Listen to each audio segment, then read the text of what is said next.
Hello friends, कैसे हैं आप लोग। आई होप अच्छे से होंगे और कुशल मंगल से होंगे। तो मैं भी ठीक हूँ और यहाँ पे बस निकलने की तैयारी हो रही है। और अक्सर हम लोग के साथ ऐसा होता है कि हम कोई चीज़ भूल जाते हैं, जब निकल लेते हैं तब याद आता है, फिर दौड़ के आते हैं लेते हैं। तो वही हुआ मेरे साथ।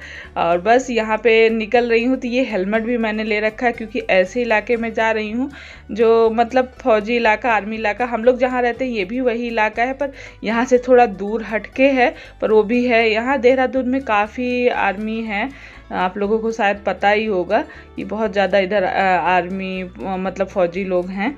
तो वो इलाका दूसरा है। तो मेरे सर में थोड़ा दर्द रहता है, इसलिए हम लोग शाम को निकले हैं, नहीं तो उन्होंने तो दिन में ही बुलाया था। तो ये बस बोले चलो तुम्हारी तबीयत नहीं ठीक रहती, शाम को चलते हैं। और यहाँ पे देखिए दीवालों पे ये बहुत अच्छी बनी हुई है दीवार में, ये उभरे उभरे कला चित्र जो बोलते हैं, बहुत अच्छे लग रहे थे। और उसके बाद वैसे तो उत्तराखंड बहुत सुंदर है, आप लोगों ने देखा होगा, कोई आए होंगे तो ये है बीरपुर, यहाँ हम लोग जा रहे हैं। यहाँ ये जंगलों का पूरा ही इलाका जंगलों से भरा हुआ है और हम लोग को पहुँचते पहुँचते रात हो गई। मैंने काफ़ी चीज़ आप लोग को नहीं दिखाई, पूरी पहाड़ी, पूरे जंगल। और रास्ते में तो मतलब ये बोले पूरे जंगली जानवर भी होते हैं। उसके बाद सुअर, जंगली सुअर देखा मैंने और बहुत डर लग रहा था। मैंने कहा ऐसे में तो दिन में ही आना ठीक था, रात में आना नहीं ठीक था। अगर मैं दिन में जाती तो आप लोग को और भी कई चीज़ें दिखाती कि कैसा रास्ता था, बहुत ज़्यादा ही डरावना। और हम लोग बस पहुंच गए हैं। तो ये पूरे पहाड़ी पे ही ये बना भी है गांव पूरा इन लोगों का। नेपाली लोग हैं ये लोग। पहली बार मैं नेपाली उसमें गई हूँ समाज में। वैसे तो और सब देखा था, लेकिन नेपाली इन लोग का देखिए अलग ही रस्म रिवाज का सिस्टम है। मेहंदी का रस्म है। वैसे तो इन्होंने शादी में इन्वाइट किया था, पर अगले दिन हम लोग का व्रत है, तो व्रत के दिन मैं कहीं जल्दी जाती नहीं हूँ, इसलिए मैं मेहंदी के दिन ही गई। तो पूरा सजाया हुआ है, मेहंदी का प्रोग्राम चल रहा है। और ये देखिए नेपाली लोग कैसी ये पंखी से ऐसा पूरा घर भी ऐसे सजा है।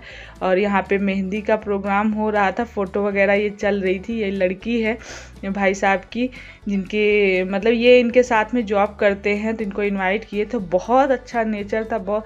हम लोग जब तक बैठे थे हटे ही नहीं, पूरे टाइम खिलाना पिलाना, ये खा लीजिए, अलग से पर्सनली मंगा के खिला रहे थे, पिला रहे थे, 1 मिनट के लिए नहीं छोड़ रहे थे। हम लोग मेरे चलते हैं आपके घर, शादी का घर है।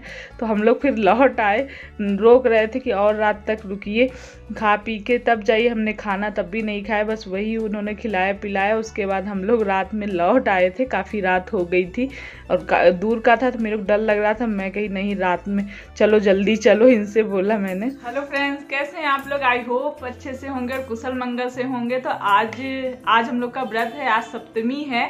तो हम लोग अष्टमी का नहीं रखते हैं, सप्तमी को रख के अष्टमी को कन्या खिला देते हैं।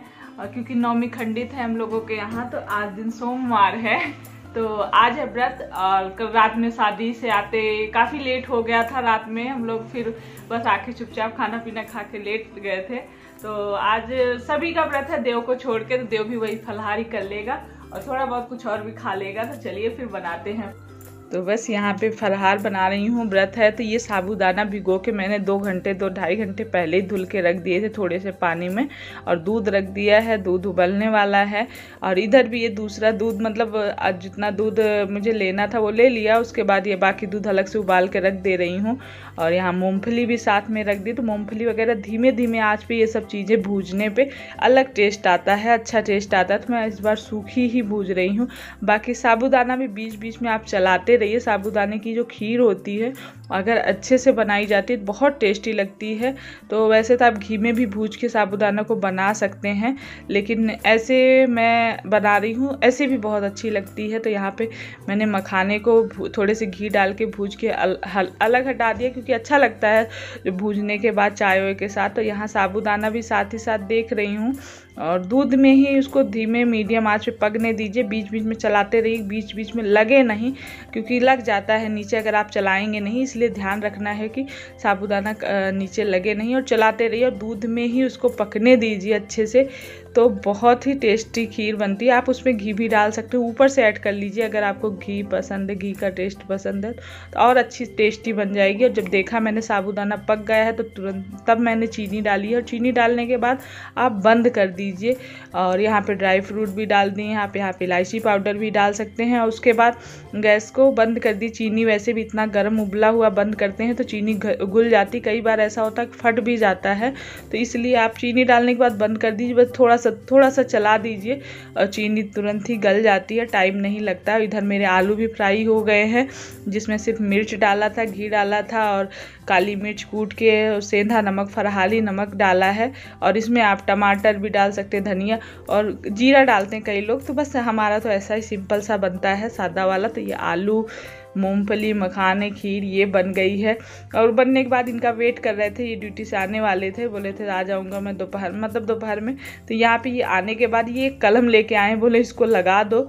ये है पिंक कलर के, ये कनेल के फूल हैं। तो अभी तो इसको फ़िलहाल मैंने ले जाके लगा दिया है, देखते हैं लगता है कि नहीं लगता है। कोई गमला भी नहीं खाली था, तो ये वाले फूल सूखने वाले थे, तो मैंने कहा चलो इसी में लगा देती हूँ और बाद में देखते हैं फिर गमले वगैरह। कुछ ज़्यादा ही फूल पौधे हो गए हैं, मुझे लाने पड़ेंगे और गमले। तो यहाँ पे मैंने लगा दिया है। उसके बाद कपड़े डाल दिए थे, दिन में मौसम भी आजकल ख़राब चल रहा है, तो मैंने कहा डाल के 2 घंटे में ही उतार लेती हूँ। तो कपड़े ध्यान से उतार नहीं पड़ते क्योंकि धूप कई बार बहुत तेज हो रही है, हवा, मौसम भी बार बार चेंज हो रहा है आजकल। कभी मौसम ख़राब हो रहा है, कभी धूप हो रही, कभी बारिश हो रही है। तो बस उतार लिए हैं। यहाँ पे डस्टबिन भी मैंने धुल के सुबह रखी थी, कभी कभी धूप लगवा देती हूँ क्योंकि स्मेल वगैरह आने लगती है। तो बस वही सब सारे काम करके आ गई हूँ नीचे। और ये आए थे तो फिर बस सबके लिए निकाल रही हूँ ये फलाहार जो बनाया हुआ है। तो एक बार ये थाली सज जाएगी क्योंकि व्रत वाले दिन मुझे कई बार ऐसा लगता है, जैसे मैं अकेले रहती हूँ तो कुछ भी अपने लिए बना कर लेती हूँ, जब सब व्रत रहते हैं, बच्चे भी रहते हैं, तब लगता है कुछ ज़्यादा करो, इन लोग को मतलब पेट भर जाए, क्योंकि बच्चों को तो भूख लगती ही है। तो ये बन गया है मेरा फलाहार, आप लोग भी कर लीजिए।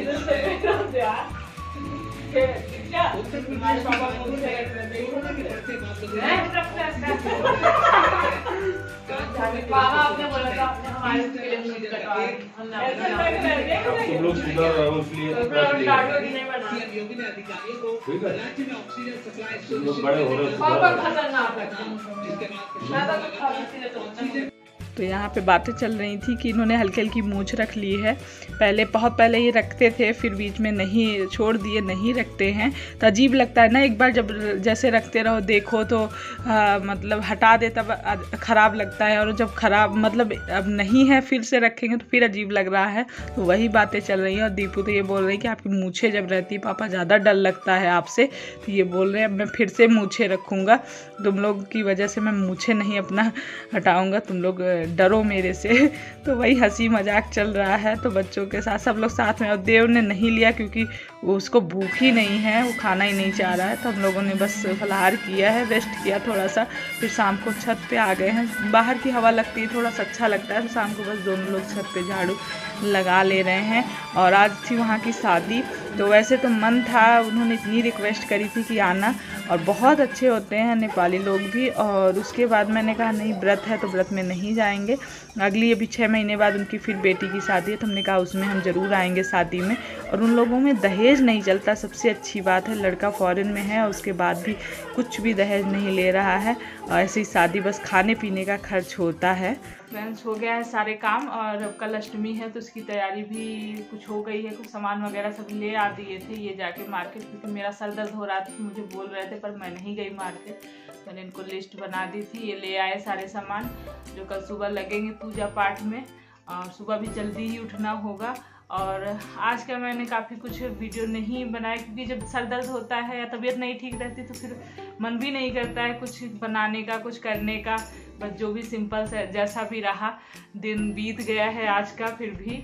और ऐसी ऐसी चीज़ें होती है, और न्यूज़ वगैरह आप लोग भी सुन रहे होंगे, उससे भी कुछ कुछ हो जाता है दिमाग में। लेकिन ये सोचती हूँ कि पॉजिटिव सोचना चाहिए, अच्छा अच्छा सोचना चाहिए, खुश रहना चाहिए। अगर हम उदास होते हैं, दुखी होते हैं तो और मुश्किल हो जाएगा हम लोगों के लिए। लेकिन ये है कि कितना भी अपने आप को सोचो, कुछ ना कुछ तो बात मन में आती ही रहती है। लेकिन चलिए क्या किया जा सकता है, ये है कि जैसा भी है इसको हम बिताना है हम लोगों को। तो भगवान करे सबके दिन अच्छे अच्छे से बीतते रहें, किसी के ऊपर कुछ ऐसा संकट ना आए जिसको झेलना मुश्किल हो जाए। मैं तो यही मनाऊंगी। और बाकी का कल का वीडियो फिर कल ही शेयर करूँगी। और बहुत सारी प्लानिंग आदमी पहले से करके रखता है, लेकिन होता वही है जो ऊपर वाले ने लिखा है, माता रानी जो चाहती हैं। हम लोग ने भी प्लानिंग करी थी कि कुंभ वगैरह नहाने जाने की, कुंभ चल रहा था हरिद्वार में, और अब ऐसा हो रहा है कि कुंभ जाना ही मुश्किल है। और एकदम से संडे वाले दिन तो एकदम से ही बंद था, वहाँ लोग गए ही एकदम से, नॉर्मल जैसे रहता था, कोई नहीं न्यूज़पेपर वगैरह में पढ़ा। तो हम लोग का भी अब मुश्किल ही है। और वैसे भी कैसे कैसे मीम चल रहे थे, हंसी भी आती है लेकिन थोड़ा सा दुख भी होता है कि सालों से लोग इंतज़ार करते हैं कुंभ का, और अब जब कुंभ आया, नहाने की बारी आई, तो ऐसे ऐसे चीज़ें हो रही हैं। मीम में आप लोगों ने भी सुना होगा कि कुंभ हरिद्वार से लौटे हुए से जो मिलेगा वो लोटे में जाएगा हरिद्वार। तो हंसी भी आ रही थी सुन के, लेकिन वही है, चलिए खुश रहिए। हंसी के भी चाहिए, भले ही हंसी किसी भी बात पे हो, लेकिन आदमी हंस लेता है तो थोड़ा सा अच्छा रहता है, अपने भी मन भी खुश हो जाता है। तो चलिए फिर इस वीडियो को यहीं एंड करते हैं, मिलते हैं एक अच्छे वीडियो ब्लॉग के साथ। और आप लोगों ने मेरे चैनल को सब्सक्राइब नहीं किया तो प्लीज़ सब्सक्राइब करिएगा और मुझे सपोर्ट करिएगा, बहुत ज़रूरत है आप लोग की सपोर्ट की। और आप लोग जो सपोर्ट कर रहे हैं, जो अच्छे अच्छे कमेंट करते हैं, उसको दिल से धन्यवाद। आप लोग ऐसे ही सपोर्ट करते रहिएगा और अपना प्यार स्नेह बनाए रखिएगा। तो चलिए फिर मिलते हैं एक अच्छे वीडियो ब्लॉग के साथ। तब तक के लिए खुश रहिए, पॉजिटिव रहिए, मुस्कुराते रहिए। Bye bye.